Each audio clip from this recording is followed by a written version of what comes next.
কংগ্ৰেছৰ বেলেগ ইছ্যু নাই, এইবিলাকে কৰি থাকিব লাগিব ন। তেওঁলোককোতো এটা ৰাজনৈতিক এটা লাগিবতো, গতিকে তেওঁলোকে কৰিছে, তেওঁলোকৰ অধিকাৰ আছে কৰিব।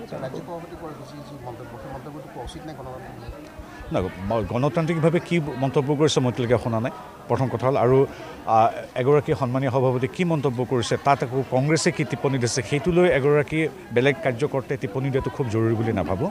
গতিকে আমি নিজৰ সভাপতিৰ লগত থাকিম, যদিহে কোনোবাই পবিত্ৰ মাৰ্ঘেৰিটাই যদি কিবা ভুল কৰে, ন্যায়পালিকা আছে, কাৰ্যপালিকা আছে, তেওঁলোকে ব্যৱস্থা ল'ব। গতিকে কংগ্ৰেছৰ মানে হেডলাইন হাণ্টিং এই এক্টিভিটিবিলাকত আমি ৰিয়েক্ট কৰাটো খুব ভাল নহয়। ৰাহুল গান্ধীটোতো দেশৰ তেওঁ নিজৰ জন্মভূমিৰ কথা বাহিৰত গৈ বেয়াকৈ কোৱা মানুহজনৰ কথা কি পাতিম আৰু। এইবিলাক বহুত ডাঙৰ মানুহ, ৰাজপুত্ৰ, তেওঁলোকৰ লগত আমি সাধাৰণ ইয়াত আমাৰ তিয়ক, শিৱসাগৰ, যোৰহাট, আমগুৰি এইবিলাক কথা পাতে, তিতাবৰ কথা পতাই ভাল। ৰাহুল গান্ধী সেইবোৰ বহুত ওপৰত, তেওঁলোকে গৈ আমেৰিকাত গৈ নিজৰ মাতৃভূমি জননী জন্মভূমিৰ কথা বেয়াকৈ কৈ আহে। গতিকে তেওঁৰ বিষয়ে আমি টিপ্পনী দিয়াৰ কোনো প্ৰয়োজন নাই।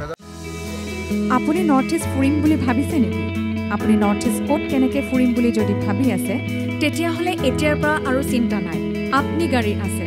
আপনি গাড়ী এটা নিৰ্ভৰযোগ্য টেক্সি সেৱা প্ৰতিষ্ঠান, য'ত দক্ষ টুৰ গাইডছ লৈ আপুনি ঘূৰিব পাৰিব আৰু লগতে আপুনি ডমেষ্টিক বা ইণ্টাৰনেশ্যনেল পেকেজেছ আৰু ফ্লাইট, বাছ, ৰেলৱে বা হোটেল বুকিঙৰো সুবিধা পাব। সবিশেষ জানিবলৈ আৰু সেৱা গ্ৰহণ কৰিবলৈ www.apnigari.com এতিয়াই লগ ইন কৰক অথবা স্ক্ৰীণত দিয়া নম্বৰত যোগাযোগ কৰক।